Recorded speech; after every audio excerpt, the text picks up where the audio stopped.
Vestibular IME 2024. Prova de segunda fase, questão número 9. Se os pontos A, B, C e D situam-se sobre lados distintos de um quadrado EFGH, então determine as coordenadas dos vértices desse quadrado. Muito bem. A princípio, vamos construir um quadrado para que nós tenhamos uma referência. E aqui, sem perda de generalidade. Então, imaginemos aqui um dos lados do quadrado, fazer um pouquinho menor, esse 1. Aqui da mesma forma que um outro lado do quadrado. Aqui um terceiro lado e aqui um quarto lado. Ok. Bem, vamos marcar agora os pontos com os quais nós lidaremos, observando alguns detalhes. Por exemplo, o ponto A e o D têm a mesma ordenada, que é 3, e é a menor das ordenadas dos demais pontos. Então, eu vou dispor por aqui assim, aqui o ponto A, e num mesmo alinhamento o ponto D. Num mesmo alinhamento o ponto D. Digamos que seja aqui. Bom, da mesma forma, B e C. Observe que C tem a mesma abscissa de D. Então, está alinhado verticalmente com D. Já B tem a ordenada um pouquinho maior que a de C, a abscissa maior que a de A. Imaginemos ponto B por aqui assim. Enfim, são considerações, a princípio, genéricas. Bem, sabendo-se que trata-se de um quadrado, nós temos ângulos de 90 graus aqui nos vértices. Como o quadrado é EFGH, imaginando aqui o ponto E, aqui o ponto F, G e H. Ok. A sugestão que eu irei propor é a seguinte. Observe. Vamos imaginar como essa reta, a reta suporte do lado é D. Vou definir como R. E aqui em cima, a reta suporte do lado FG. Vou definir como S. Observe que RS serão paralelas. Da mesma forma, imaginando aqui a reta suporte de EF como uma reta T e a reta suporte de BD como uma reta U. Também retas paralelas entre si. O que acontece? Bom, considerando que R e T são perpendiculares, definirei da seguinte maneira. Imagine que R tenha uma forma geral dada por R AX mais Y mais um certo termo independente, C1, igual a zero. A reta S, paralela à reta R, vai ter equação AX mais Y mais um coeficiente C2 igual a zero. Agora acontece o seguinte, a reta T é perpendicular a R e a S. Então, por ser perpendicular, vou definir sua forma geral como x menos a y mais um certo coeficiente C3. O mesmo para a reta U. A reta U, x menos a y mais um certo coeficiente C4. Então, esse é o conjunto de equações de retas com os quais eu sugerirei lidar. Bom, lembrando que o vértice E será a interseção de R e T, o vértice H será a interseção de R e U, o vértice G, S e U, e o vértice F, S e T. Mas agora determinemos cada um dos coeficientes lineares C1. Coeficientes lineares não, os termos independentes, C1, C2, C3 e C4. Observe.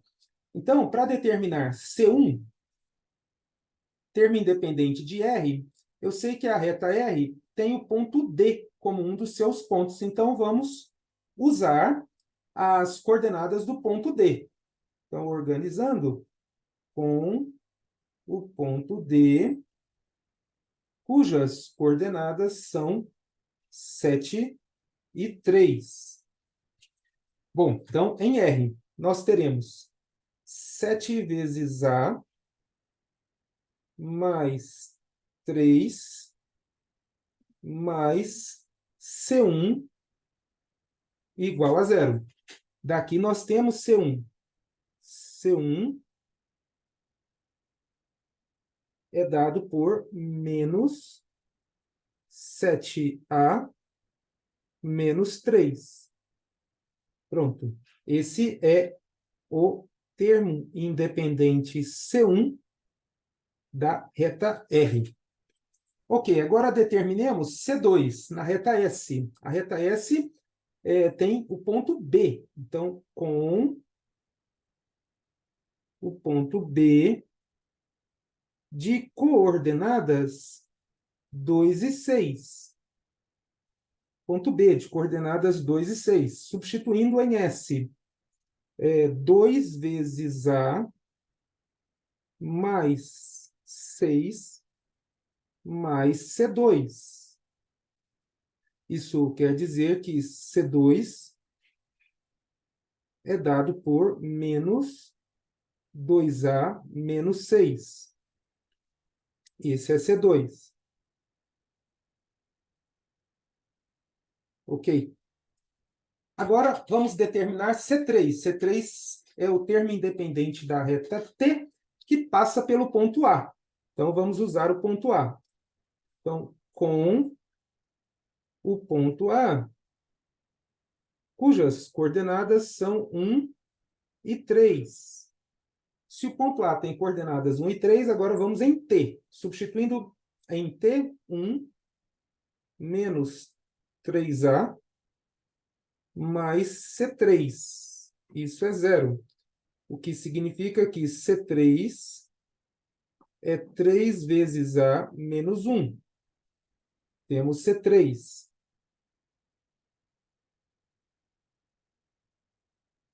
Ótimo. Agora, com o ponto, falta ainda C4, que é da reta U, termo independente da reta U, que passa por C. Então, vamos com o ponto C, cujas coordenadas são 7 e 5. Com o ponto C, de coordenadas 7 e 5, teremos na reta U 7 menos 5A mais C4 igual a 0. C4, 5 vezes A, menos 7. Muito bem, aqui temos C4. Perfeito. Agora que nós temos os termos independentes, vamos impor as condições para que nós determinemos os possíveis valores para A. Então, qual vai ser a sugestão? Bem, R é paralela a S, assim como U é paralela a T. Mas acontece que as distâncias entre esses pares de paralelas são as mesmas. A distância de R a S é igual à distância de T até U. Então, essa é a condição que eu irei sugerir usar. A distância de R até S é igual à distância de T até U. Lembrando da expressão com a qual se determina a distância de retas que são paralelas, observe que esses pares já têm os coeficientes de x e y sendo os mesmos. De RS, os coeficientes de x e os de y são os mesmos. O mesmo acontece para os coeficientes de x de t e u e os coeficientes de y de t e u. Dessa forma, para que as distâncias sejam iguais, basta que o módulo da diferença dos termos independentes sejam iguais. Então, eu vou vir aqui para a reta S e R. Os seus termos independentes são C1 e C2. Então, o módulo da diferença C1, C2, C1 menos C2. Teremos, fazendo C2 menos C1. Vai ser a mesma coisa. Então, vai ficar o módulo de C2 menos C1, menos 2A com menos o menos 7A, 5A. Menos 6 com menos o menos 3, menos 3. Isso tem que ser igual ao módulo da diferença dos termos independentes de T e U, C3 e C4. Fazendo C4 menos C3, poderia ser C3 menos C4. C4 menos C3, 5A menos 3A, 2A, menos 7A menos o menos 1, menos 6. Ok. Agora, o que acontece?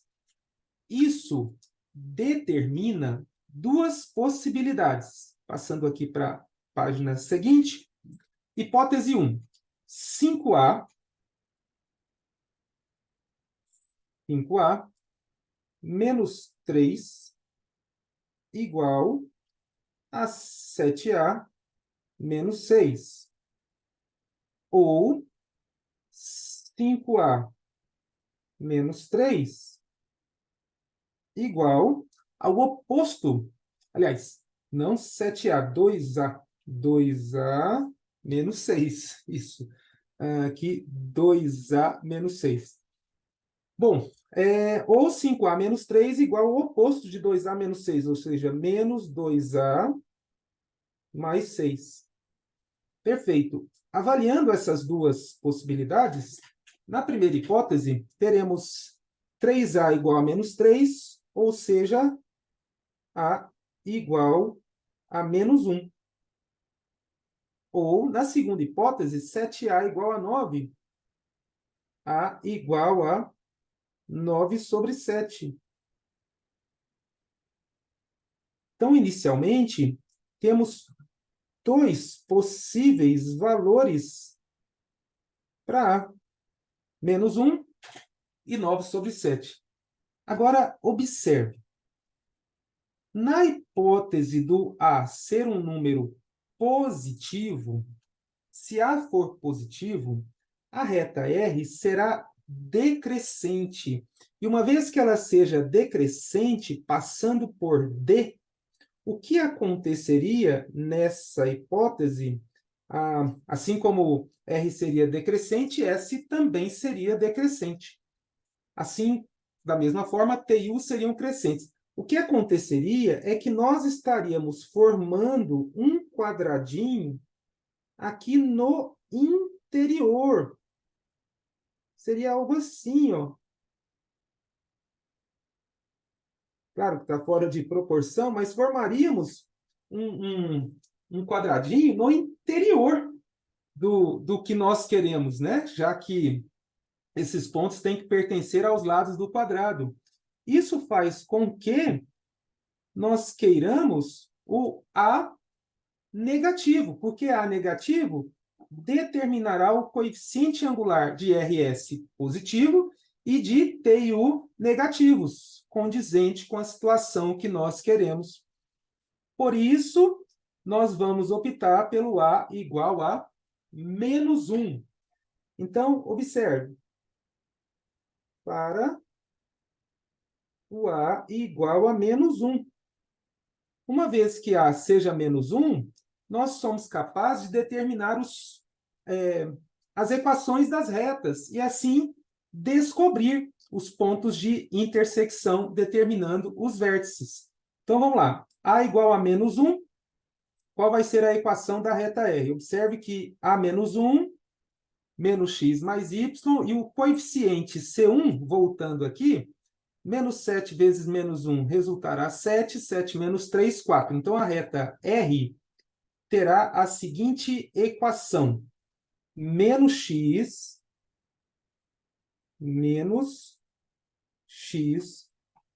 mais y, recapitulando, A igual a menos 1, menos x mais y, mais 4 igual a 0.